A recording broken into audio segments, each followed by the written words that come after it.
Of course, Alberta has the right to withdraw from the CPP should it so choose. All of the ministers recognize that today.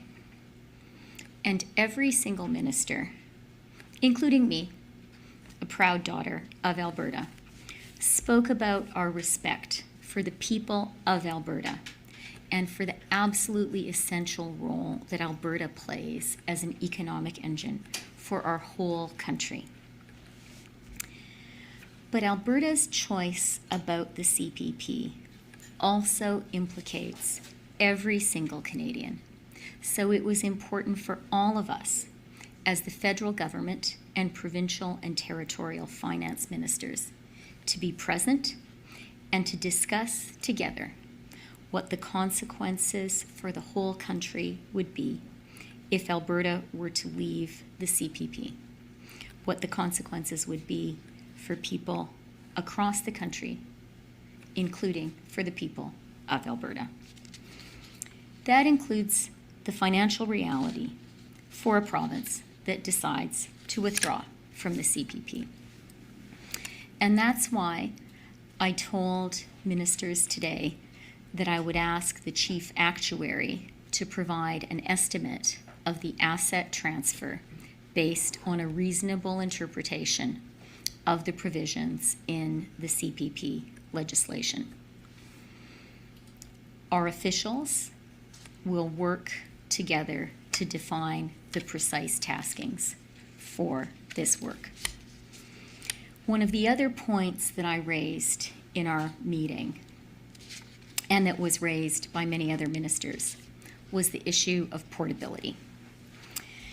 The CPP allows Canadians to live and work anywhere in Canada without jeopardizing their retirement. Many ministers spoke personally in this meeting. They talked about their own lives living and working across Canada, and they talked about the lives of members of their family and how portability had been really important.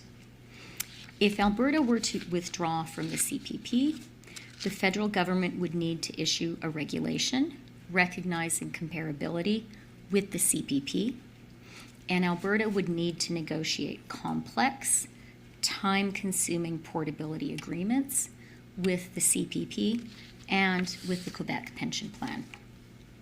Furthermore, if Alberta were to choose to leave, the government of Alberta would also need to negotiate international social security agreements to ensure similar treatment of contributors who spend part of their careers abroad.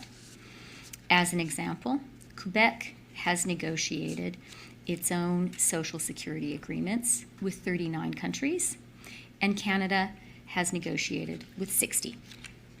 This would be a complex and multi-year process, and it would be taking place at a time of real uncertainty, geopolitical uncertainty, global economic uncertainty around the world. I truly believe, as Deputy Prime Minister and as Finance Minister of Canada, that adding to that uncertainty right now is not something that would help Albertans or any Canadians. Because at the end of the day, this conversation is all about the well-being and the financial security of all Canadians. Since the CPP was founded nearly 60 years ago, no province has ever left. This action is unprecedented. It would be very complicated, and it would come at a time of great uncertainty and complexity. Protecting the pensions of every single Canadian is a priority for our government. We will always stand up for the Canada Pension Plan and for the secure and dignified retirement it provides to all Canadians, a point I made clear in today's meeting. This is just the beginning of a national conversation, and I expect to meet with my ministerial counterparts in person in the coming weeks. Thank you, and I'm happy to take your questions.